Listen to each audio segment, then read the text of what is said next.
I loved the values that it had, and we were already working on them by going to all these leadership conferences. And the Life of an Athlete program is kind of what put it all together. And so it was kind of just everything we had been working towards and learning about, but in one comprehensive program.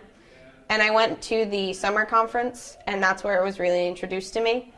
And so I got onto the state committee, and that's kind of how I've been working with it. Our athletic director loved the idea, and so we started trying to live by those values in our school. So we started doing some of those leadership activities in our school, doing the trainings in our schools. But we couldn't, in order to implement it in our school directly, we had to get the school board's approval. So we could still have the head of NHIAA or the Life of an Athlete. They could come in and train the kids, but we couldn't follow through with some of the rules or some of the values that the program wanted until the school board said we could. And so we came to them last year and tried to get it done, and it didn't go so well because we had, I think our athletic director, there's a couple kids who went and we did like a PowerPoint presentation. It didn't go too well. But this year we came again and we tried to pick everyone from every walk of life from the school who wanted it. We had kids from, we had Sarah and I who have been to these trainings since we were freshmen. We vouched for it. We had our athletic director. We had kids from our championship basketball team. We had parents who wanted to implement it. We even had teachers come because they were teacher coaches, and they talked about how it could help every form of every person at the school.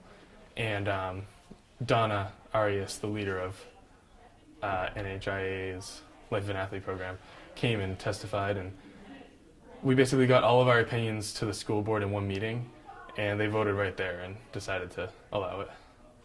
I learned a lot through it. I'm now captain of all 3 of my seasons, and I think it just teaches you a lot without you really realizing it. Like, you're put into a situation and suddenly you realize you kind of know how to handle it. And also, you just know a lot more, especially from John Underwood's speeches, I know about effects of drug use and alcohol use on, the brain level, as opposed to just saying, well, it doesn't make you pay attention. Right. Because I think a lot of the issue is people don't understand how big of an impact it makes. They think the impact is just for, using drugs and alcohol is just for that day, or not sleeping, or eating poorly, but the effects are much more long-lasting and long-term than I ever realized. And so I think that's what the program taught me that I never knew before, was how it's going to affect everything you do and for how long. What we've really been doing is trying to get more kids educated, so coming to this conference.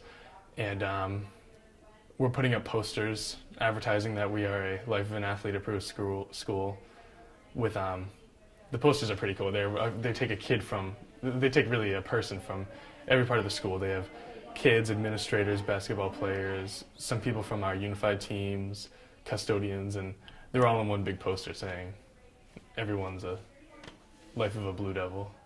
That's our interpretation of Life of an Athlete. I think by being a part of these programs, people already kind of have the understanding that you're not interested in doing it, so it kind of gives you a safety barrier anyways, because people see, well, you're going to all these conferences, you're learning all about it, they're less likely to ask you. So I really haven't been put in those situations too often.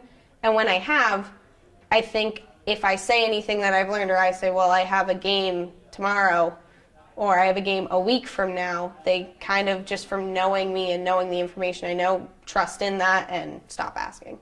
I love our school and our teams, but I know for a fact they could be healthier and they could be making better decisions.